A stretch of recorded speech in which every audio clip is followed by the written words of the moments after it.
Hello, welcome to Console Shock, retro and modern gaming chat with me, Trev and Stu. How's it going, Stu? Hi guys, yeah, it's really well. Yeah, I've had a bit of the shits at the weekend, and now I've got a cold, so I'm feeling a little bit down, really. But You thought it was just a cold. You didn't tell me about the shits. No, honestly, I was rotten to the core. I had an Indian on Saturday night, and I think that caused it. You bloody pooed all over the place. You know, but I think you drinking it to toilets, so I trust. Yeah, lost a couple of kg, but you know that's looking good on the charts. So all right. You know, every cloud has a silver lining and all that. Absolutely, yeah. Well, lovely start there. Cheers for that, Stu. No problem, mate. No problem. This is episode 32, mate. 32. My favourite amount of computer bits. What about you? You like that? All the 64? I prefer 64 bits. About double, isn't it? Double is good, yeah. I guess. Yeah. So we've got a guest on today. He's been on loads of times. He's bloody sick of me getting him on here now, but he still manages to join in, which we're very grateful for. It's Oliver Harper. Hi, Ollie. Hello, gentlemen. How you doing? Pretty good. About you? I'm good. Very good. Finally, as Stuart's getting ill, I'm getting better. So, coincidence much? You've been passing diseases amongst each other. That sounds dodgy. One question I've got for you, though, Ollie: has your bottom recovered from being seated for 3 hours for Blade Runner? It was a long movie, but a very enjoyable one. So, thankfully, my bum didn't fall asleep by the end. Stu, have you seen it yet? Have you been to it at all? No, I was thinking about seeing it, but it didn't do as well in the US as people expected on the first weekend. So now I'm refusing to watch it. I think it's one of those. It's a slow burner. I think it's going to be, fingers crossed, to be a sleeper hit. Yeah, it'll be a classic. It'll do well, and everyone will buy the DVD and the Blu-ray and things like that. So it's just not. It's not a franchise. I guess it is that now, isn't it? Those two films. It's not really a franchise where your casual people after a few pints, after work and a curry, and be like, yeah, let's all go and watch Blade Runner. Are they? That's the thing. I think you have to be sort of a fan of it at this stage to actively go and see it. I don't think it would sort of appeal to people just casually rocking up to a cinema and thinking what we're going to watch. So, and that's a big chunk of box office. Well, that's the impression. And I haven't actually watched the first one, so that initially puts me off. So, you're serious? Yeah, so people have said, "Oh no, you've got to watch the first one. Or what won't make sense?" I'm thinking, "Oh my god, I've got to commit myself to that to watch the first one, then I can watch that one." Yeah. It's only like what 2 hours of your life you can commit to it. I know, but yeah. Now you're ill. You can sit at home and watch a film while you blow your nose. Yeah, I think I might watch it after this. It's fall asleep. Yeah, I think I might. Yeah. Not a good time. I actually watched when I remember I got the box set of all the 5 different versions, because there's obviously billions of different versions on the DVD one. It was like $5 in HMV, so I picked it up and I watched all 5 versions in one day. I mean, there's not the differences between them all. They're not drastic. So you essentially watch the same movie over and over again with maybe with some voiceover from Harrison Ford, happy ending, not a dark ending. So, but the majority of it is there isn't a huge amount. Yeah, or differences. Yeah. Still did it though, so that was a sort of a waste of a day. Challenge. Yeah, I've probably seen it a billion times before that. So, actually, funny it's all good with movies. Stu, you're sending your laser discs. I am, yes, because we're moving, so we're getting a new flat, and so we just it's been put away in a cupboard, and I haven't got the right TV to watch these things on, and just haven't got the space for it. So I'm reluctantly going to sort of stick it on Fleabay and just sell it. So I did try and sell it to Ollie earlier on, but he laughed at me and goes, "No, well, I'm not buying that. It's a PAL and NTSC one. They're not quite as good as the NTSC ones." So I looked a little bit of a mug. But you're like a right dickhead, mate. I'll have a flick through the films. If send me a list. I know. I'm gonna take photos of them, lay them all out, and just take lots of photos. They're gonna be PAL as hell. So you're gonna be like, I think they are, but I'm sure there'll be a few there that you'll want, and so we can sort those out. Good. There we go. Yeah. That's the news of the week. Stu sending us. So, how many did you have in the end? Well, I haven't got them out of the cupboard yet, but it's probably I think about 80 of them. I think. Oh, right. So there's a fair amount, and I've got all the classics. I've got 3 Men and a Baby. I've got Who Framed? No, I haven't got Who Framed Roger Rabbit. I was trying to think of another awful film. All the classics like Double Dragon and Mortal Kombat Annihilation. I've got. Yeah, exactly. Yeah. I can't even remember what I've got. I think I've got a few good films there. Yeah, there's a few good ones. Good. Awesome. Okay, well, let's get down to the actual meat of our episode today. So when we had Ollie on a previous show, we sort of talked about with sort of a lot of emotion in our voices about the Sega Saturn, and Ollie told us that he had quite a collection back in the day. But we're not going to go into the collection right now. We will a little bit later on in the chat, I'm sure. But what I would like to know from you guys is what was your first kind of knowledge that there was a Sega Saturn coming out? When did you was it a magazine? Was it watching Bad Influence on ITV? Where did you first hear it? Ollie, what was your experience? It must have been a magazine, like probably official Sega Saturn. Not Sega Saturn magazine, but official Sega magazine. Yep. That must have been around pretty much the time Street Fighter the movie was coming out. I think there was even when I 94. Yeah, 94 time. So it was seeing the news section in the front of the magazine. You'd see like the little pictures of what it would look like. It was also the Japanese one, which was grey with the blue buttons. And yeah, that was. I think they'd already announced like Virtua Fighter would be coming out in Daytona. I played at the arcade during the summer, way down in Cornwall. But my first kind of real hands-on experience was really an import shop, which in Cambridge, which had like Neo Geo CD, 3DO, and Sega Saturn came in. So oh my god, they're in Wonderland. so yeah, definitely a magazine for me. I mean, Bad Influence obviously probably had an influence on my kind of awareness of it. Yeah. Okay. Yeah. I mean, Bad Influence was basically the only way you'd see this stuff in motion, wasn't it? Really, there was no it would be YouTube that or anything. Or possibly Games Master if they'd done a section where they had they discussed the news or whatever. I think they did, didn't they? They had a little sort of bit in between the channels. The later seasons did, I believe. The later series did. Yeah. Yeah. I mean, me personally, like yourself, and I'm sure she'll be the same, but the magazine, so I not often got a few of them when I was able to have enough pocket money to get them, but yeah, Sega Magazine was a big one. Mean Machines, Sega as well. I do recall seeing, this would have been maybe very early 94, because it came out at the end of 94 in Japan, the first iteration of the console. I remember seeing a prototype, picture of the prototype actual console, and it was kind of gold sort of coloured.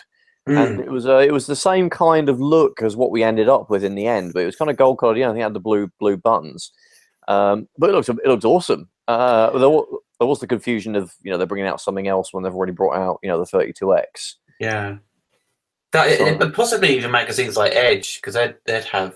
I mean, Edge was always a little bit like pretentious kind of magazine. Yeah, when you feel like you're a bit too stupid reading it when you're a kid. But then you kind of flick through it and you think, oh, what's this? And also they had news on imports as well. So I was obsessed with getting all the magazines. Got Sega Pro, official Sega magazine, Mean Machines, and CVG. So I always had quite a bit of pocket money to blow on magazines. But they're like what, £2, £2.50. So not as not expensive as today, where it's like a £5 for a magazine. Yes, I mean, I don't know if that's translates into what they would cost then in terms of the inflation. I don't think it really is. I don't remember really looking at the prices thinking that's really expensive. No, I never thought that. Yeah, CVG was a good one actually. Yeah, because they used to have cover the what's upcoming. But it's also the fact that in terms of my age then, I was sort of 11, 12 years old. It was kind of the first experience I had of a transition of one console generation to the other. I kind of got into games when we were already kind of in one, which would have been the sort of, it was kind of the end of 8-bit computers and consoles. So they took a while to die off. It wasn't until, really the PlayStation Saturn came out, they really completely just sort of stopped. and were sort of into like Mega Drive and Super Nintendo. So I don't remember them being released, because it was a year or two after that I got into games, and my consciousness became aware of everything about those sort of things. So yeah, for me it was exciting, because I didn't know what that was supposed to look like. New consoles coming out, and obviously the arcade was where you got a taste of that stuff, because that would lead the industry, really. The technology that would pop into the Daytona and Ridge Racer and all those games in the early 90s that really pushed into 3D. So to have consoles that were going to be in your home, I thought that was amazing, that you could have anything that's near that. And the PlayStation at the time, I don't really think I kind of turned my nose up to. I was like, Sony making a console, whatever. Having already had 3DO and CDI and all those other, well, not so much 3DO, but Philips, obviously, being a similar company to Sony, I thought they failed miserably, so Sony aren't going to do any better. And there was no indication at that point they were going to absolutely destroy everyone at that point in time. But yeah, that was my thoughts on it. What about you, Stu? Yeah, I think you covered it, most of it. I mean, everyone got the news from the TV shows and the magazines, but I also want to sort of add in there, where I grew up in Dover, we had a little arcade. You went to Folkestone and you could play sort of games like Ridge Racer and sort of Daytona. And hopefully I got my dates right. I'm sure they must have come out in the arcade slightly before. It was 93. Sort of the Saturn. And so you sort of, it was those games that you wanted to play because, oh, wow, they just look, you can go anywhere on the track. It's not just a sort of a scrolling sort of screen in front of you.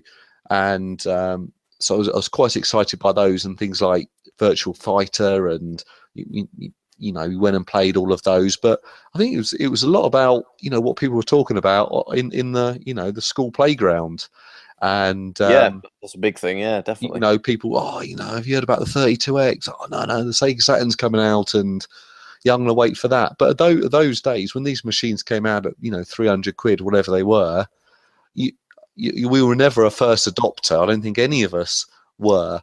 And so we sort of waited until the Christmas or the Christmas after or your birthday or something. And I think by that point, you could see that maybe I never had a Sega Saturn at the time. I certainly had I think I was more excited about the N64 or the PlayStation, just because they seem to be doing better. There's more games in the shops, and that's how I always sort of judge things. But that was I think that was after the fact, though, wasn't it? That became apparent. Before they came out, for me, the Saturn was like the one that excited me the most because I was just a Sega fan. Yeah, I mean, it certainly looked really good with games like sort of Sega Rally and Virtual Fighter. They're the ones that thought, oh man, that looks arcade perfect. That looks, that's what I want to be playing. And yeah. yeah. So, we had that sort of excitement building up to it. And then it came out in Japan at the end of 94. I think literally a couple of weeks before the PlayStation. And I mean, the PlayStation, I think it came out of just Ridge Racer. And in Japan, and then the Saturn, I think it just had Virtual Fighter. Yeah, that's right. Yeah, because at the time when the Sega Saturn was out, as Stu was saying, because most of us kids couldn't afford the new consoles, especially the Sega Saturn with the UK. It was like £400. The thought of getting that for your birthday or Christmas would seem would be out of the question. Because my friends, by the time the Saturn was out, I think even they were still getting Super Nintendos with Donkey Kong Country. That last year was a really big push. Yeah. So it was really at that point I had the 3DO, I had the Gold Star 3DO. Yeah, so I jumped onto that because that was 32-bit. That was the next it wasn't, to me, it wasn't like it was the be all end all of the next generation, but it was like the thing I could afford. It was like an entry level one, yeah. It was, because the import shop I mentioned earlier in Cambridge, that they had all the consoles, and so I was playing Street Fighter 2 Turbo X, whatever it was, on the 3DO, and that was it. I was sold. That looked arcade perfect.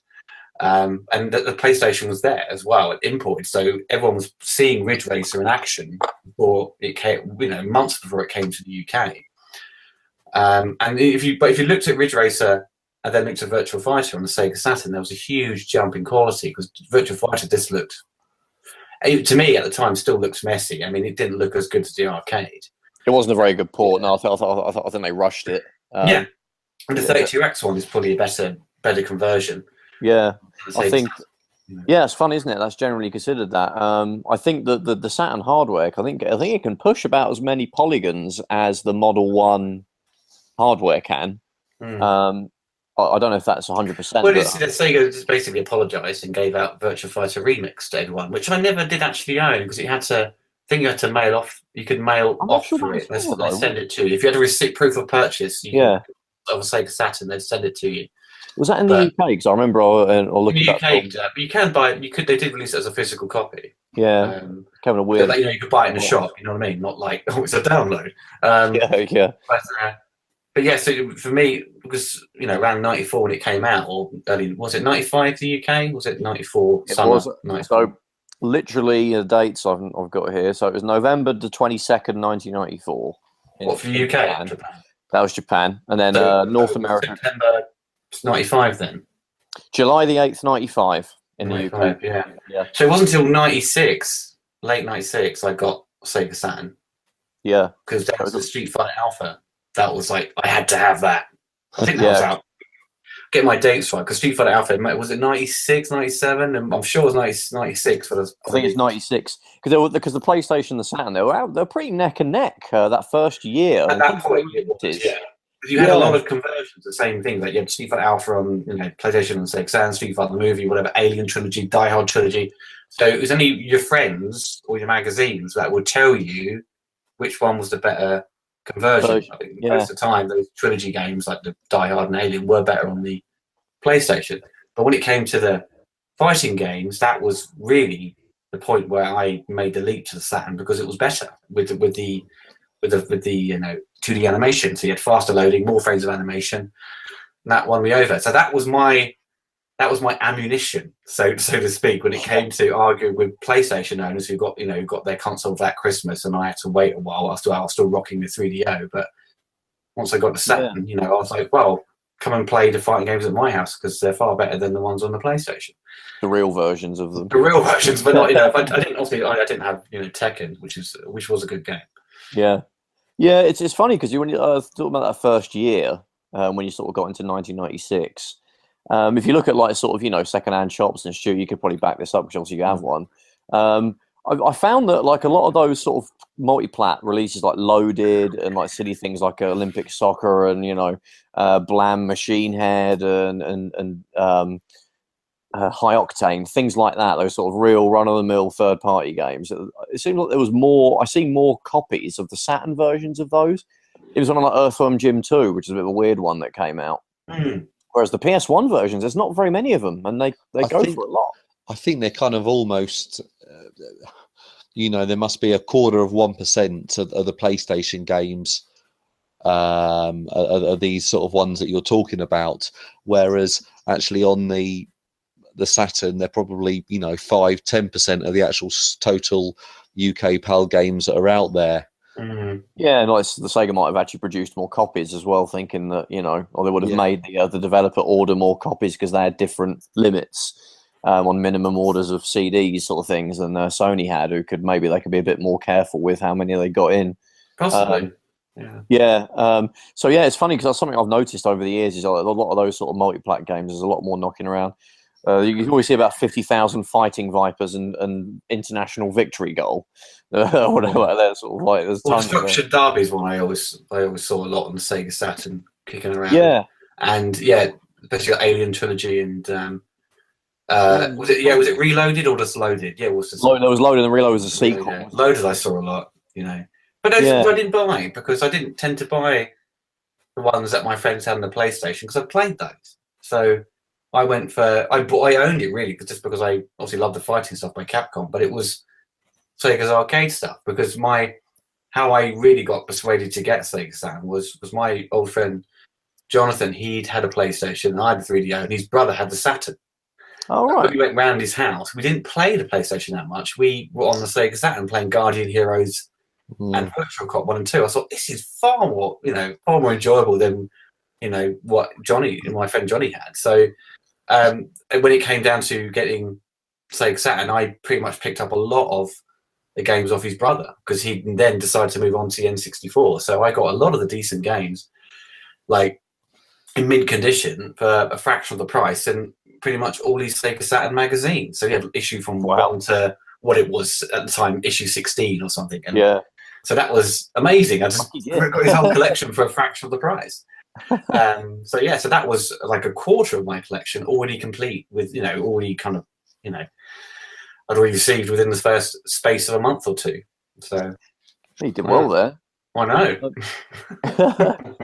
It was funny when we spoke to Steve Benway when he was on a few months ago. I mentioned that where I lived, we always seemed to sort of take a bit longer to buy the latest console or something that had come out when I was a kid. So I didn't really get. I don't recall many people owning a Saturn or a PlayStation until we sort of got into sort of nearly 1997. Really, remember I had one mate. You might know who he is if he's listening to this. Hi, if you are. He got a Saturn. I think he got it he might have been for Christmas 1995. He's the only person in my school. This is high school. So a lot of people at that point, or potentially, know. The only person that got one. And I think I got like a Mega Drive game or a bunch of Mega Drive games. That was what I had at the time. Might have been even Amiga stuff actually at that point. But yeah, and he got one and he was just raving about it. And every couple of months he'd get a game. And he'd always make a point of, maybe because obviously in those days you got the post at like 7 a.m, so you'd sort of, if you ordered something, from a mail order catalogue, you could potentially get it that morning and before you leave school, take it with you. In my year at school, I think it was only about 4 of us who had a Sega Saturn. Everyone else had a PlayStation. So those guys all got a Sega Saturn that Christmas due to their love for the Mega Drive and didn't know the difference between the consoles and how powerful they were and what they could handle. So they some either just kind of left, had a few games and didn't really play it that much, or others kind of got into it like I did. And I think I started encouraging more of my friends to get a Sega Saturn when they came over. So because they all love football, I know you guys love your football games, but to me, I was never a fan of football that much, but I loved Sega Worldwide Soccer '97. And when you compare that to say FIFA '97 or whatever at the time, it was far better. Sega Worldwide Soccer was superb, and the advertising they did on TV, where you could flip the ball over your head. Yeah, advert for that, wasn't there? Yeah, I remember that. Sega's adverts are quite interesting, and there isn't any UK Sega adverts on YouTube, only apart from the original launch trailer. But the later ones, I had a few on videotape, like Sonic R Knights and Worldwide Soccer, but I don't know where the hell they are. But yeah, they were quite on YouTube because they went a bit hardcore in like '96 because there was a Daytona. They pushed it a bit, didn't they? Yeah. There was a Daytona CCE that had an advert where it was a weird thing where it was a Japanese dude talking about how to get around a particular part of a course, and then it'd be an English bloke narrating that. And then it will have like then it with the Saturn logo. It's actually the boot up screen to the Saturn would be like sort of the logo coming onto the screen. That's right, yeah. Yeah, which is an interesting way of doing it. Because I remember when I got a Saturn, I turned it on. I was like, oh, that's from the bloody adverts when the actual thing booted up. I was always a bit bamboozled when you turn on a Sega Saturn in Japan. It has the same intro, but it just goes to a different logo. You know what I mean? Yeah. It's like, oh my god, music as well, isn't it? Which is the PlayStation is like the same. With that very sort of now iconic sort of chimes and which I was reading today actually about the funny thing if you don't know if it's on the older models, but if you put in like a pirated disc on a non-chip PlayStation, it goes into like a weird creepy version of the boot up, and it goes into a never-ending loop of the chimes, which sounds like really evil. And apparently that was actually programmed in on purpose to put kids off because they're going to hate that noise. It's called, Unrelenting Darkness or something like that. It's actually got a name, and it goes all corrupted and like weird. Well, it must be on YouTube somewhere. Look it up on YouTube, yeah. Look it up on like BIOS creepy PS1 boot up, and it will show you. But yeah, but Trevor and Stu, what do you know? At that point in the late '90s, though, because of the whole, from the console wars of the Mega Drive and Super Nintendo, then it moved to the Sega Saturn and PlayStation. If any one of you Trevor, you said one of your friends had a Saturn, didn't they? Yes. What was the general consensus, though, for you? With your group of friends, was the Saturn just regarded or looked upon as weak, or was it just too expensive to get hold of, or just the range of games you could choose from? For me, it was certainly the range of games, and I remember at school. I think I knew one person who had a Sega Saturn, and I remember him having Tomb Raider and a sort of a few other games. But then, well, you could get those on the PlayStation, and I think it was more between Nintendo 64 and the PlayStation, and that was sort of the decision I was making. And of course, you had the PC in there as well, which a lot of people were sort of. Well, I moved from the Amiga to the PC as well at the same time. So I can't really remember seeing many sort of Sega Saturns around, and it certainly wasn't until sort of much later that I sort of got into it and thought, oh, actually, yeah, this is a really good machine. I think it's pretty down to as you say about the games and stuff. I think the PlayStation, I love the Sega Saturn, but the PlayStation, I suppose, had a bigger variety of games because more developers had supported it. So you had things like Metal Gear, you had the Final Fantasies, you had just kind of games that will kind of do something a little bit new. Where if you were into arcades and stuff, then the Sega Saturn to me was the way to go. But I think some of the third-party stuff it kind of suffered, and I think a lot of people thought, when they went to sort of second-hand shops or they went to WH Smith's or wherever to get their games or Dixon's, there was always like a bigger display of PlayStation games, and they seemed to be around the £29 mark each, 29 to 39, and then it had the platinum a little bit later on, and it was just a multifaceted marketing assault that Sony did that they were just geniuses at. They obviously had a lot of experience with marketing their consumer products for a long time before then, longer time than Sega, regardless of the fact it's not, though that wouldn't have been in video games. And yeah, I'm sure probably in the 90s in places like Electronics Boutique, which kind of became Game in the PlayStation era, they would have bought shelf space. They would have paid, Game, hey, we want 3/4 of this store. Exactly. But I think think Sega wouldn't know to do that, really. Maybe they did do it, but they wouldn't have had the money to buy out a whole store, I think they had lots of sort of almost sort of adult games. They went for that. They always sort of called it the after the nightclub or after the pub. You go back to someone's house, and it was more appealing to 19, 20, 21-year-olds. Well, yeah, when you appeal to that, you get the younger players who want to feel like they're older and they want to play stuff like Wipeout, even though that did come out on the Saturn, which had the theme music by the Chemical Brothers, and I don't know, all people like that. It was Sony's marketing. They did exactly what Sega did with the Mega Drive. They made it appeal to the sort of the teenagers and stuff, and they had. I don't know. The marketing team had changed, so come Sega, they didn't really know how to sort of infiltrate that kind of or penetrate the teenage market with the Sega Saturn. I think it was just like they were just going off by their name, which was, obviously it's hindsight now, but I think the price of the machine it was £400 without a game, I believe, as well. So it was, and the PlayStation was £100 cheaper, and that's a lot of money. I think the same still is today. If you're going to go back in time like Quantum Leap style and jump into the body of the sort of the Japanese, from what I've learned, the Japanese board at Sega, what I've learned is a lot of the downfall of Sega was their fault, because they were very, very uncooperative with the sort of the Western arm of the company, which is sort of mainly the US, controlled by the US. They wanted to rein in control, didn't they? Because they were jealous of how the American market was kind of over. They basically dominated the American market. Did with Sega? They did so well in Japan. They were playing third fiddle to the PC Engine, weren't they? Well, yeah. So it was like Super Nintendo, PC Engine, and they're embarrassed. They're embarrassed. They were like, we're a Japanese company. Like, they were founded by an American, funnily enough.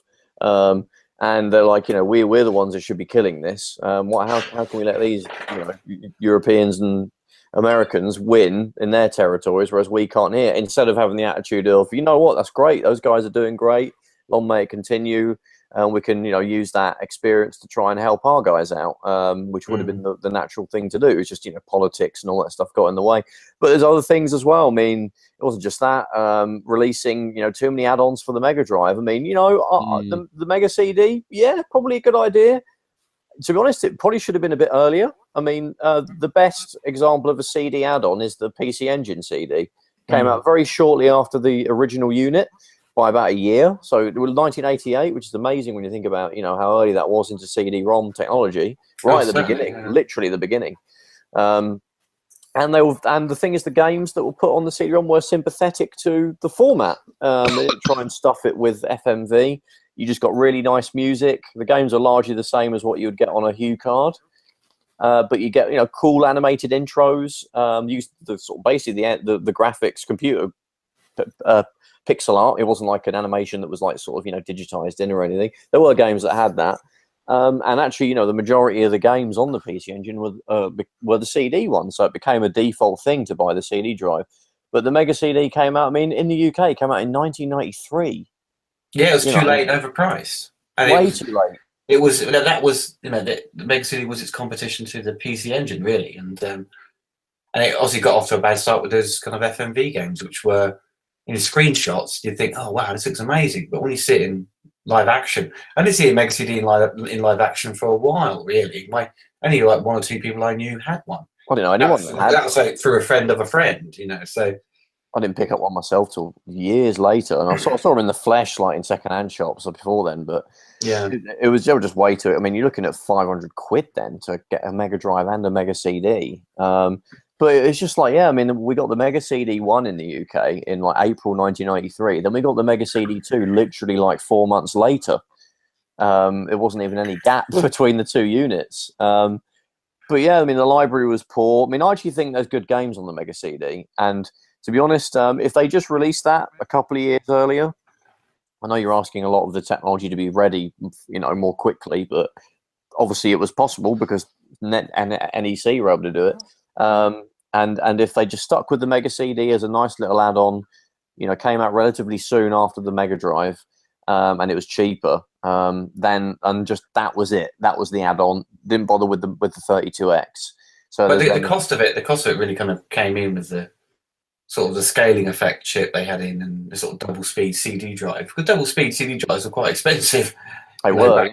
So even the 3DO had a double speed one, but you know, that was still kicking up like $700 when it came out. So, you know, when it comes to Sega and their blunders, I mean, going back to sort of its marketing stuff for the UK, I mean, it just didn't really catch on with the teenage crowd. But to me, it didn't really bother me because I knew what games I wanted, and that was it. I was always so picky about things when it comes to video games, and I was just obsessed with just kind of playing fighting games for the most part, and kind of started trying out more of the arcade titles such as Sega Rally. Seeing Sega Rally for the first time was just mind blowing as well. Yeah, so, yeah, that was very arcade. When you look at Ridge Racer, had one level, then the next level was basically playing it reversed. Yeah, and Sega Rally, oh my god, it's got 3 levels, or 4 if you count the bonus one. Yeah. But yeah, so that was, to me, that was the most impressive thing, was seeing those arcade conversions, because that was the best thing to see in terms of graphics. I mean, not many people had their PCs with a Pentium, whatever it is, and the Voodoo graphics card slapped in. I mean, because Stuart was saying about being a PC owner, and I think a lot of people, and I think 98, wasn't it? I think Quake 2 came out. I think 99. Accelerators didn't really take off until sort of the 96. No, you didn't have them. You didn't have accelerators. There was a PlayStation that really forced the graphics card, that sort of started the graphics card revolution. Really, people wanted to get those graphics on a PC. Well, yeah. I think was it the first Quake had this kind of option for OpenGL stuff, didn't it? Where you could make it look a lot better. But I mean, if you wanted the best graphics, you'd have to have a very expensive PC, and not everyone had that. So the consoles were the things to have. And if you looked at Tomb Raider, compare the PlayStation 1 to the Sega Saturn 1, even though the Saturn 1 was developed for that machine first, seeing it on a PlayStation was such a smoother experience. And but to me, it wasn't all about that. It was just really find the best experience of a particular game. And then I kind of stuck to my guns and stuck with a Sega Saturn, where everyone else was playing their PlayStation or moving on to the N64. But N64 was, when that came out, that was overpriced. One of my friends paid £80 for Torek from Dixon's. Oh, £80, fucking joke.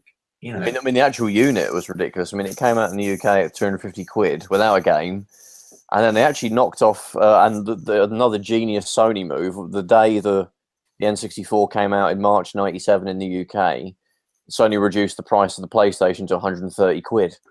So it was an absolute no-brainer. If you walked into Dixon's on March 1997 and you were like, I just want to get a games console, I'm bored of my Mega Drive, the PlayStation would just be sat there 130 quid. I think the Saturn wasn't even that price then. I think that was still 200 quid. I think, but you got a game with it. I think you got Virtua Fighter 2 with it, Yeah. And at the same time, they launched the Platinum range. So for the price of a £60, Mario Kart 64, well, that would have been out then, maybe like Shadows of the Empire, I guess, is like one of the launch games. You can get like 3 PlayStation games, which are just as much content and were just as good, really, and probably you could say just as good graphically. You just had to wait for it to load a bit, which Nintendo really like went mental going after. When I think we were used to, in the UK, we used to bloody loading times. We all grew up on home computers, and having grew up on an Amiga, to have a CD I could just pop in, and a few seconds of just sitting watching a loading screen, that was nothing to me. I wasn't sitting across the mom saying, "Oh, it's taking so long." For the most part, games I did pretty quick. It was a few seconds compared to like 8 disc swaps of an Amiga game, and Street Fighter 2 on the Amiga, you'd be waiting like for a couple of minutes. Nearly a match to load, so to be confronted with a few seconds of now loading was like absolutely nothing. So they were very clever with the pricing, and Nintendo actually dropped the price of the N64 in the summer to 150 quid, which obviously pissed everybody off that paid full price. There wasn't any sort of I don't think they did any program of like, hey, we'll give you a voucher if you bought it already or something. No, I don't think they did. Nintendo it's still very extremely at the time. I don't think they weren't very generous with those sort of things. I think later on when they started doing, I think the Game Boy Advance, where you buy something, you get the little promo thing you can put into the Nintendo store and get free things. But I got that when I got a 3DS. It was 200 quid, wasn't it? And then they knocked off about 100 quid off it a few months later, and they all just sent us all begging emails saying, "Oh yeah, we'll give you like 30 like NES games." Okay. Stuart, did with your retro store, do you find that, or do you offer people more money for the Model 1 Sega Saturn or the Model 2? Like, is there a price difference? No, not really. I'll be honest with you, it's a bit of a confession here.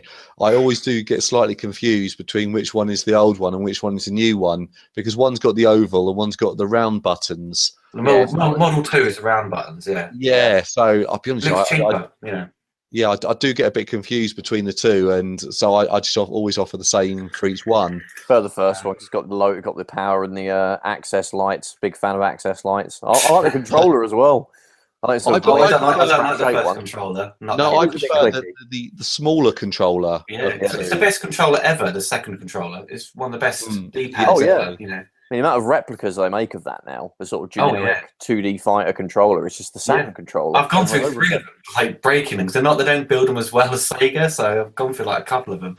Yeah, they don't, do they? They're always like knockoff ones. Yeah. Yeah. They're cheap though, so I can doesn't bother me going through that many. But I've always thought the D-pad on the PlayStation pad is bloody awful. It gave me cramp using that. I couldn't do. Yeah. It's fine if you're playing Mortal Kombat or Tekken, where you've got the tap forward thing. It's right. Yeah.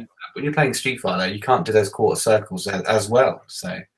Yeah, it's just not as good for that. It is a great controller generally, but yeah, I think it's just they didn't give the developers any favors as well, because it launched early when everybody was expecting it to launch at the same time as the PlayStation, so September 95, or as it did in Japan, it launched at the same time. So those games that they had to rush out a couple of months early, it might not seem like a lot, or more than a couple of months, sort of 3 or 4 months. That's quite a lot of development time. That's potentially when you bug fix things, isn't it, and optimize them. So that might have been the difference between a Virtua Fighter that we got and or a Daytona especially, which is like sub 30 frames a second, sub 20 frames a second, and with humongo black borders. Yeah. It still plays well. It's actually quite enjoyable. It's a funny thing, isn't it? Daytona USA, it still plays very much like the arcade, but it just looks a bit messy. And probably better than Ridge Racer as a game. It's better than Ridge Racer. I think it's a better game. It just doesn't look as good. It doesn't look as good, no. But that's what was the difference then. Because when I was doing that Sega Saturn period, when reading the official magazine, there was a point where I think it was like 97. The editors, I think Richard Ledbetter, who now works for Digital Foundry, he was they're really pushing the getting your Sega Saturn converted and getting a 50-60 hertz switch put onto it. And so many people, they're doing little, articles on it, or people are writing in to sort of say, talking about their experiences with it and where to go to get these places, where to take your Sega Saturn to get chipped, etc. So once I decided to do it, flicking that switch and seeing those borders disappear on X-Men and it's a revelation. And Daytona, but the borders were essentially halved. They weren't disappeared completely, but they were halved. I was like, oh my god, this runs smoother, and that was like the best thing ever. It kind of made your Sega Saturn look a bit better, And I've got friends now who are into Sega Saturn, are collecting, and I keep telling them, get your console, get that Switch added, and they just don't do it. I'm like, dude, you're missing out, man. You make your games run 20 to 30% faster. Well, it's not just the Saturn, is it? It's basically anything pre-Dreamcast, really. Yeah, they just refuse. I'm like, I made a point of sort of, replacing my sort of PAL consoles. I bought an NTSC NES because that has some horrific PAL slowdown on games. Well, you can just buy a UK SNES and just mod it. You can mod all them, If I got back into retro gaming, I went and bought, whatever, Sega Saturn or, whatever it was, I'd get it modded. I'd get everything sort of sorted to make everything look good before I played anything. I thought they were getting a bit better with optimizing games for PAL, so you might get the same speed. Duke Nukem 3D was optimized really well. Quake was. Things developed. I think even Daytona CCE, whatever it was, that was optimized well. Yeah, Sega Rally was pretty good. That was fine. Fighter 2. Yeah, it was good. Well, it looked amazing, Retro Fighter 2 with the high resolution and everything. Yeah, it was superb seeing that for the first time. Yeah, I mean, it was sort of like 480p kind of, wasn't it? It was like sort of DVD resolution, which is amazing. But it wasn't until the Dreamcast when they basically added that PAL 60 options where you could play a game at 60 hertz, but with PAL resolution. Yeah, it was like it was like Sega were listening to the fans. Exactly, yeah. And it was like something that was only there that knew what it was. But the option was always given to you there, but some people were like, oh, what's this? So when you chose 60 hertz, it was like, wow. You could literally see it like with one game. You could flick between them, couldn't you? And it was like, wow, what the hell was I doing before?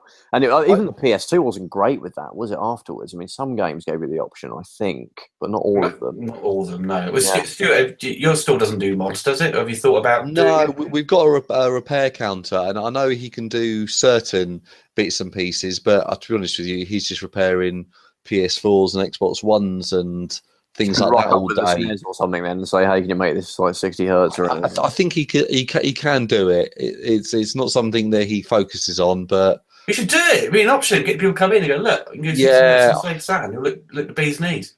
I mean, it's a separate business, really. So it's not. I've given up trying to. This is how you expand. Well, yeah. Yeah, I think Ollie just has a bunch of consoles he wants to get modded. I think that's what it is. Mate, I've got no old consoles, mate. They're all gone. All I've got is Pandora now, haven't you? I've got a Mega Drive somewhere, Mega Drive 2, but Mega Drive 2 was rubbish.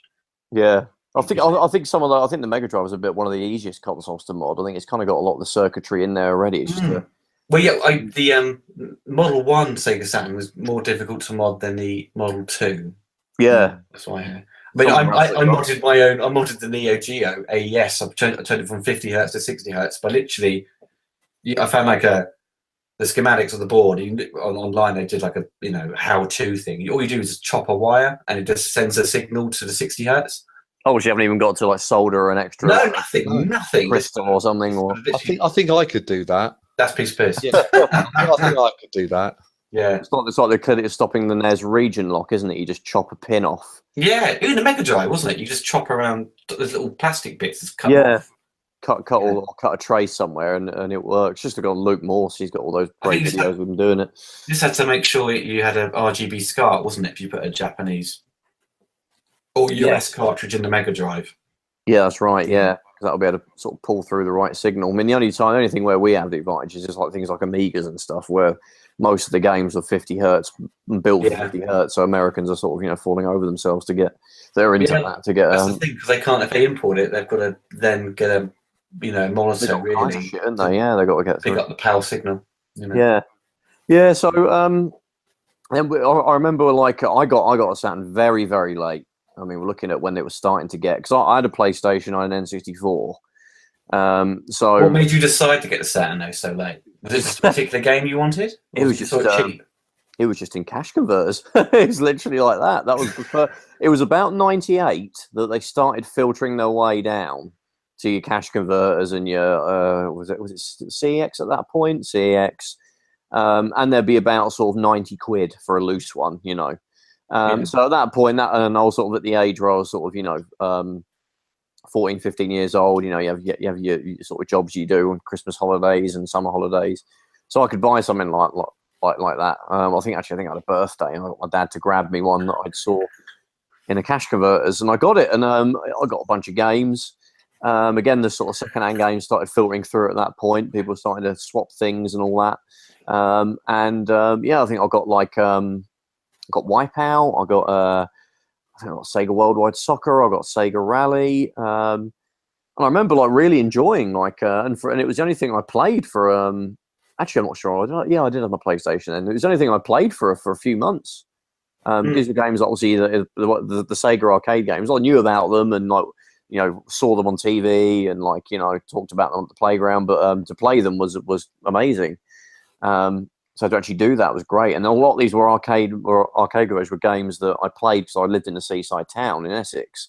So I was used to sort of having amusement places that I'd go to with my mates, and we'd see a big 40-inch rear projection Virtua Fighter 2 or Daytona, and to be able to play that at home was great. So yeah, it was literally picking it up secondhand. Always in the back of my mind to get one. I've been always a Sega fan at heart.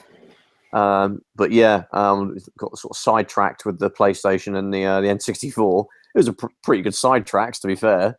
When you're younger, you're still kind of studying, but also when you come time to play games, you just stick to your console. You're not gonna, if you're that obsessed or have the money, then you may branch out and get another one. But most of us always had one console, because if I kept everything, I'd have such a huge collection. So I just jumped on, because as a kid you couldn't keep a console. You'd have to, if you want to get another one, you just have to sort of sell it, trade in the games, or sell them through like magazines or to a friend. Exactly. So I went from like Mega Drive, SNES, 3DO, Saturn, what was that? Dreamcast. Then I had a Neo Geo for a point. Then I got GameCube and Xbox, and then on. So it's like a diagram flowchart. Like I never kept them, because I had to trade in most of my Sega Saturn stuff to get a Dreamcast, which was one of the biggest mistakes of my kind of collecting year. It wasn't a mistake getting a Dreamcast; it was just a mistake. Yeah, doing all that just to equal the value of an import Dreamcast. Did you buy one after that? Then later on, when you saw one cheap, or I got a Sega Saturn back again. Like later on, when I got back into video games, like 2002 or 3. But I didn't amass a huge collection. Just a couple of games I wanted, like Capcom Generations 5 and Street Fighter Alpha and Duke Nukem and Exhumed, and just a few select games which I loved back in the day, because I couldn't, because when I traded everything in, I had the Radiant Silvergun, I had Pacific Saga, Deep Fear, Goldmine, House of the Dead with the gun and box. I could just essentially just buy, the game by itself, because I already had 2 light guns, but I liked having the boxes. So I had the box of Virtua Cop 1 and 2, and the box gun for House of the Dead. So. Wow. Yeah, everything you could get. The memory card. I kept all the boxes. I had, because I had also at that point went with the advice from Sega Saturn magazine and got the console chips. So I had, I was just wooing my friends with X-Men vs Street Fighter, because they all wanted that. But when it came out for their PlayStation, like 6 months later, they were so annoyed because they couldn't swap characters during the game and had atrocious loading times. And they were like, you don't understand, mate. So, which one of my friends who used to come back, because he was one of the first experience when I got the Saturn chip. We at lunchtimes from college, we had like an hour break, so we'd come back home to mine, and I got this modded Sega Saturn, and we plugged it in, put Street Fighter in, X-Men vs Street Fighter, and he was like blown away. Then I spoke to him like 10 years later, and he was like, "Yeah, we went and bought a Saturn a couple of years ago, got all the games I had that he really wanted. So it was weird, kind of influenced him like years later. He got it and stuff, the same thing I did. Yeah, it's funny because thinking about like the timeline of the Saturn, I think I started to notice it really starting to die. I think it would have been 1997. I think it was mainly because the things that I would think would have been a multi-plat, they all of a sudden weren't getting a Saturn version. Well, they were coming out 6 months later, like Wipeout 2097, and what was the other one that came was a bit late with multi-plat? Resident Evil and yeah. And that was because I didn't my awareness of the Sega Saturn, petering out was kind of really through the magazines where less games were coming out. Every month there'd be less to review. There was less for them to review. Sorry, a lot thinner. Yeah. Well, it wasn't really thinner, Stuart. There was they were focusing more on other things like arcades and imports. They just basically moved on to covering import games, and that's what really kind of fueled my interest to get this bloody console modded. And when I went into Game or maybe EB at the time, the Sega Saturn, shelves are basically whittled down to like 3 shelves, and they said the last game coming out was like Shining Force 3, which I knew was a lie because obviously the guy was a bit ill-informed because that wasn't the last game, but I think it was the last game that Game was going to stock. Yeah, I said EB were going to be stocking more, like the final few games. But at that point, I was just going through Special Reserve for my stuff. Same here. Not the shops because they want to have it. And Gameplay came around, who were a bit cheaper as well. Remember them?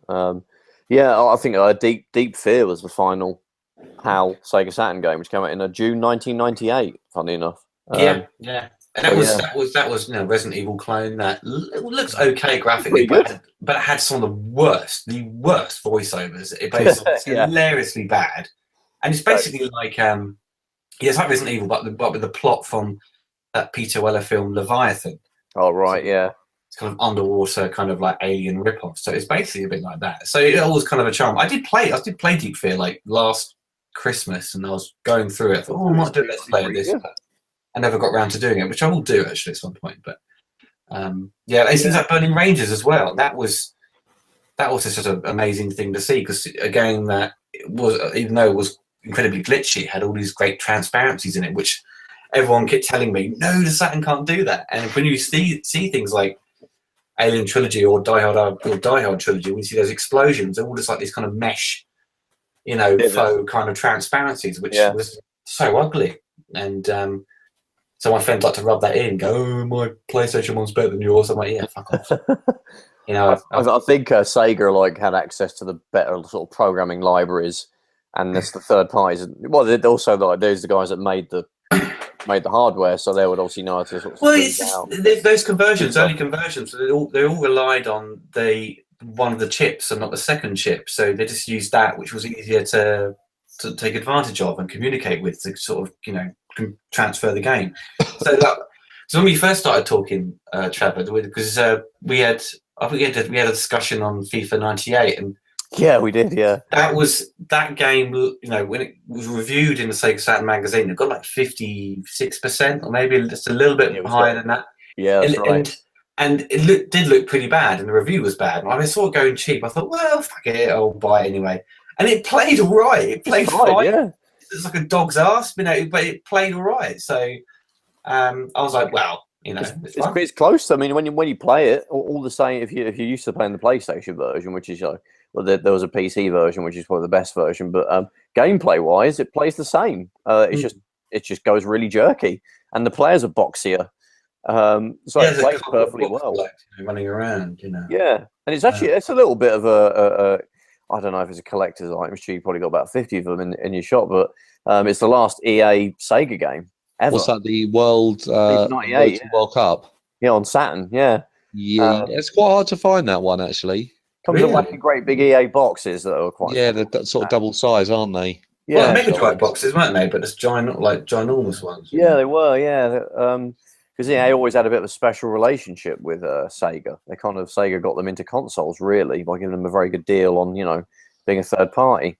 And that was EA's turning point when they turned evil. So yeah, it was kind of, wasn't it? Really? Yeah. And then obviously, they turned really evil when they turned Sega down on the Dreamcast. Yeah, that killed it really. If it just had some football games and all the the casual gamers would have loved it.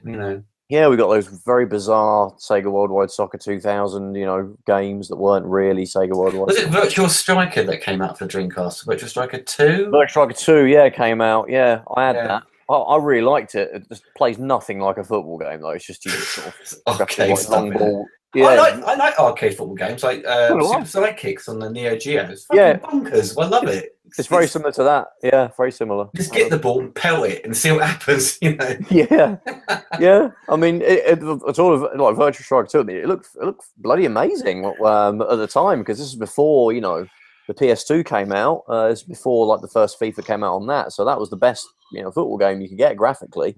Yeah. It looked as good as the arcade version. Because it was obviously you were finally able to get Sega Model 3 games on a console and have them look better. Although Virtua Fighter looked a little bit worse. But that's mainly because they sort of palmed it off to a third party to do it. It still looked good though. But, Virtua Fighter 3 still looked really good when I first saw it. I was like, this is incredible. That was it was like next big leap, because it was always big leaps. For it was then. I think from the Mega Drive to 16-bit to 32 to 128-bit, whatever. There was these huge leaps, and then now there isn't much of a leap anymore because the graphics was so it's so difficult for them to progress even further and further unless we see something that's truly 4K. And I remember what really baffled me in those days was when the PS2 came out, and a bunch of people that I knew bought one on launch day and everything, and they were like, "Oh, it's so amazing! The graphics are great." But then I would see those graphics, and I'd be like, "I've been playing these graphics for like the last 2 years." I'll see it a bit because the Dreamcast, for the most of those early PS2 games looked worse. Oh yeah, the lineup, the PS2 lineup, looked a bit rubbish. Crap, like people paying arm and a leg for these things. It's like grand off eBay PS2 at the time. It was it's crazy. I'm like, nah, it doesn't. They were just desperate to have this new console, and all the hype, kind of got everyone fired up to spend their cash. And, yeah, I mean, I don't think I got the impression that they were like what Nintendo do now, where they sort of pretend that they haven't made enough. They did that genuinely. I'm sure they did that with Zelda on the N64, the first release, because that sold out pretty quickly. I remember that people desperately get hold of it. Yeah, which is odd when you think how few Nintendo 64 owners there were compared to the PlayStation. Because the PlayStation utterly destroyed. I had an argument with someone on Facebook in a retro gaming group about a Nintendo and versus Sony, and they were like, "Oh, if you think Nintendo's consoles sell badly, you're an idiot. You need to get your facts right." So I just said, "Mate, the PlayStation 1 sold 100 million units. The N64 sold 30. It got outsold by nearly 4 to 1. How could you possibly argue that that's good?" And they were just like, "Well, Nintendo go for big numbers, so that's actually good for them." But that's just fanboy wanking. But Stuart, I mean, with your store, I mean, do you find that the Sega Saturn is increasing in value every year for you? Oh God, definitely. Yeah, it's getting harder and harder to get Saturn games in. Yeah, and I cleaned you out a few like a little bit ago, didn't I? When I got a few, I think you certainly did. Well, we haven't got anything there at the moment that someone's going to go, "Oh wow, I'm looking for that." It's just the common titles, same old. Is it just people just coming with one game, or do you often, when you get stuff in, is it a dude that comes in with a whole "here's my collection" sort of thing? Yeah, quite often, or sometimes people bring in a few good ones, or now and again you get, I don't know. Well, it's just all different types of people. But what I wanted to, Ollie, you mentioned it earlier, was the Radiant Silver gun. And I've got next to me, I've actually just grabbed out of my cupboard, I've got loads of Japanese Saturn games myself. Yeah. There's so many good 2D shooters on the system that I'm no good at them. So, but I just love playing them, and I love all the sort of the graphical effects and how good they look on a. Yeah, it was it was a successor to the PC Engine, really, for that, wasn't it? The shooters. Well, the Sega consoles also had good shooters, didn't they? The Mega Drive had those. Yeah. The Sega Saturn, there was tons, that never came over here. So reading the magazines, there was like a couple that it reviewed. I think like Thunder Force, something like that, or is it Gradius? I can't remember the name. What have I got here? Dodonpachi. That's one, yeah. Yeah, that never came out here. Oh God, I haven't got that many. Yeah, Thunder Force Gold Pack 1. I got that from Japan. Layer Section. I think they had a different name over here. Layer Section 2, Street Fighter Zero, which was Alpha. Strikers Soul 1945. You remember that? Soul Divide? Yeah. Yeah, I remember that, yeah. So these, did you get these as you went? Did you go out to Japan and get these, or did you? No. Well, I did go to Japan a little while ago, and I did buy quite a few Saturn games. I think Must the be dirt cheap there. one was. Yeah, I got this one actually called Wan Chai Connection because it was 108 yen, which is about 70 pence. Did you go to Hard Off? Was it literally from Hard Off? Yeah, well, That's a lot shop, of them were. by the way. If you ever go to Japan, don't go. Well, go to Akihabara. It's amazing. But if you see a shop called Hard Off and Book Off, go there. Blow off. Yeah, they've just got so much sort of retro games, and it's they're really cheap, and but that's what I'd recommend. I mean, I've seen like people do like Luke Morse is a good one. He's got loads of videos of him going to Hard Off, and there's like an entire shelf of PC Engine games. I'm just like, oh god, it's crazy. I would go crazy in there. But as Stuart's saying, not many people are bringing in Sega Saturn games. I suppose with these kind of retro consoles, that people are a lot more savvy to how valuable they are. So I think so. It's even. I was looking at the shelves the other day, and at one point, like the PlayStation 2 was absolutely packed out on all our shelves, and now there's quite a few gaps, and it's just God, I want to get PS2 in. I want to get sort of more PlayStation 1 in, and you find PS1 is becoming collectible now because I think it's starting. 100%, yeah. I think the people that were kids when the PS1 was their first system. I think now they've got to that stage where they're far enough removed from having played a PlayStation 1 and having it as their sort of, system they go all misty-eyed over. Especially now we're at the PS4. I think the last 2 or 3 years is when they're like, yeah, I'm going to start collecting it, get all those games. That's why Crash Bandicoot's probably 30 quid now. Exactly. I would say for the PlayStation 1, people come in of a certain age and they come in, they buy the Tomb Raiders, they'll buy the Tekkens. They've got to be like 23, 24, so they'll be about 10 or something when the PS1. Exactly. They want to play Spyro, they want to play Crash Bandicoot, and they're not necessarily there to collect them, and they might only have them for 3-4 months, and then they'll just go in a cupboard, or they'll bring them back to the shop and trade them back in, or why don't they just download these games through the PlayStation Store? Boo. That'd be great for you, Stu. It's not good for Stuart, no. But I mean, it's like if they're not, if you feel that they're not true collectors, then I think they just want to play it on the original hardware, and I think some of the factors like the other systems, the sort of the classic ones that people think of as when you think of an American or even a UK YouTube type collector. I think they've got like they're done with the NES, they're done with the Mega Drive and Super Nintendo. So the next step for that is YouTube has certainly driven up the prices of particular consoles, especially the NES and Super Nintendo. Yeah, definitely. And it's unfortunate for people who want to jump onto the retro scene because people now charge far more for common titles.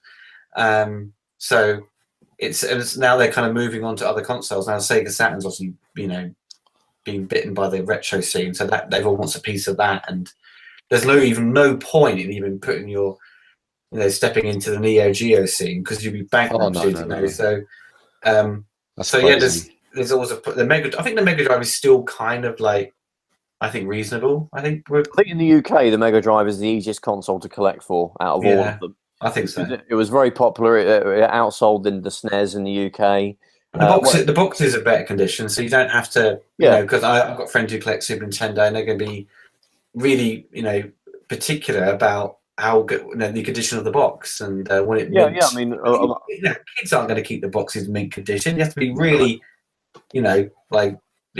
obsessive at the time to sort of make sure your collection is mint, but most kids aren't. These boxes are 20 plus years old now, and you'll find like with a multiplat, a 16-bit multiplat, like an WWF WrestleMania arcade, the Mega Drive version is like 20 quid, but the Super Nintendo is like 60 or 70.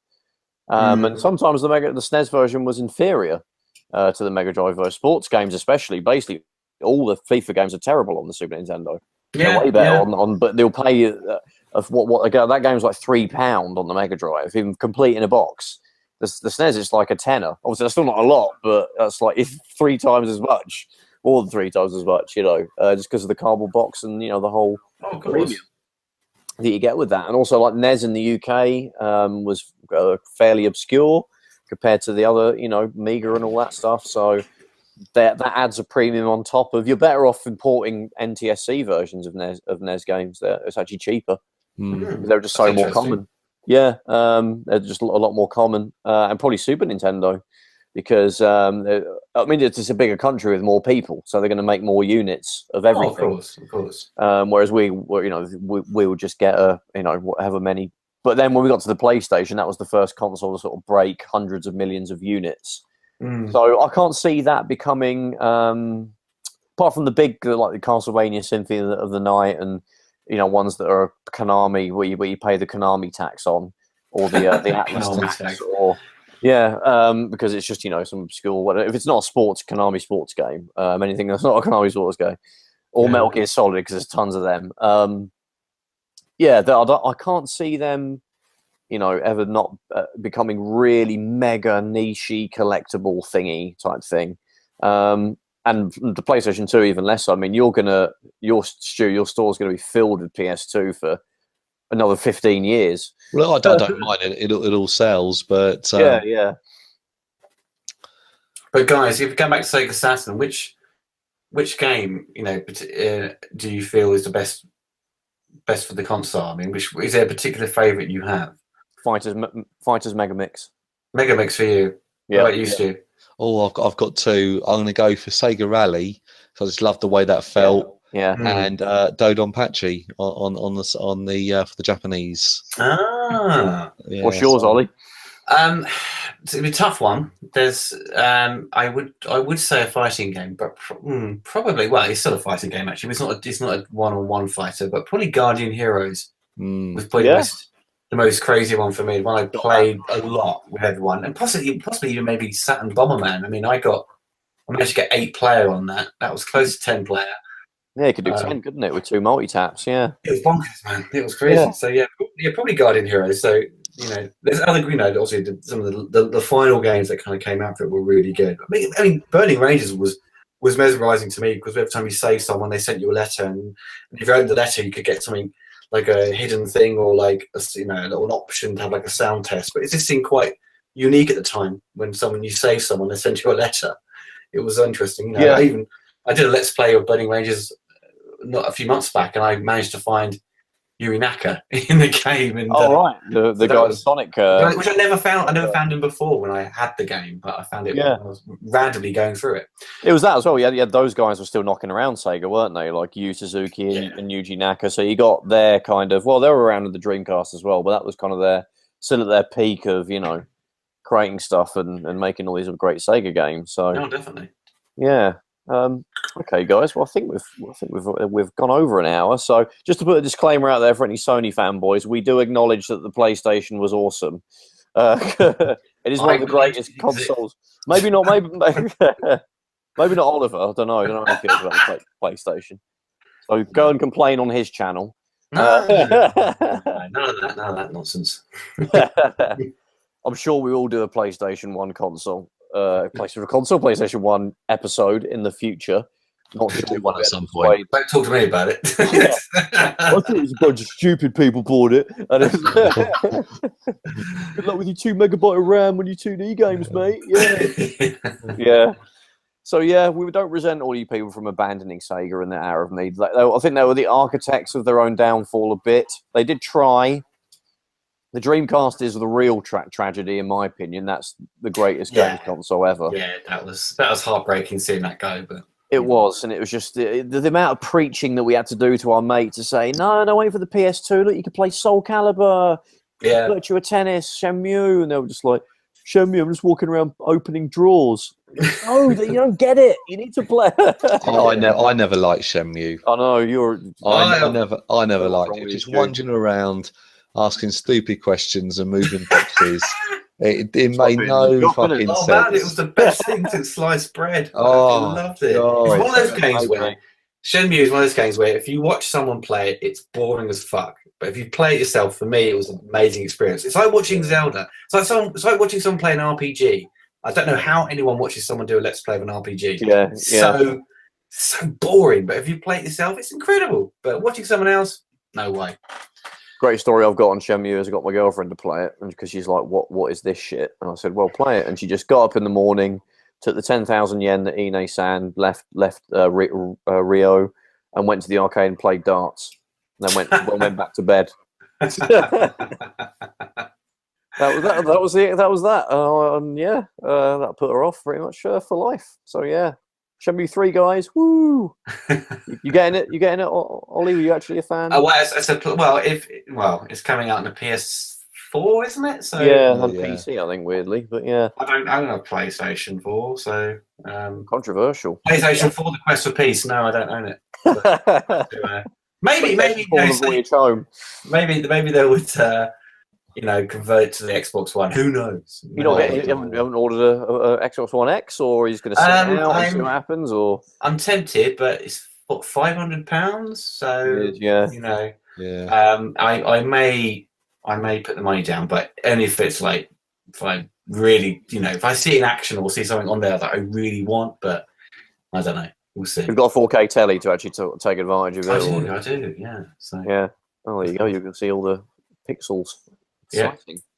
Right. Well, thanks again, Oliver, for joining us. We really appreciate you taking time to chat to us about your lost love. No problem. It's been fun. It's been great. Check out Ollie's channel. Let's Play Retro, isn't it? Oliver Harper Let's Play. Well, that's the video games, yes. For the games. Just put in Oliver Harper and you just find loads of stuff. Loads of gubbins. Oh yeah, exactly. Well, cheers, Stu, as well. No problem. For us to buy. Sue, or not to order yourself, which I'm sure you do. You don't really do. I do grab a few good ones for myself, yeah. Cheap ones, all the FIFAs. He buys all the FIFAs to leave the good stuff to you guys, isn't it? Yeah, that's what happens. Right, guys. Well, thank you for listening again. Stu, where can you find us on the interwebs? Right, okay, we're on our website, consoleshock.net. We're on Facebook under Console Shock, on YouTube under Console Shock, and iTunes and Stitcher. You'll probably see this, well, if you're listening to this on iTunes and Stitcher, it'll be on there tomorrow. And on Tinder as well. On Tinder and Grindr. Stu's on Grindr.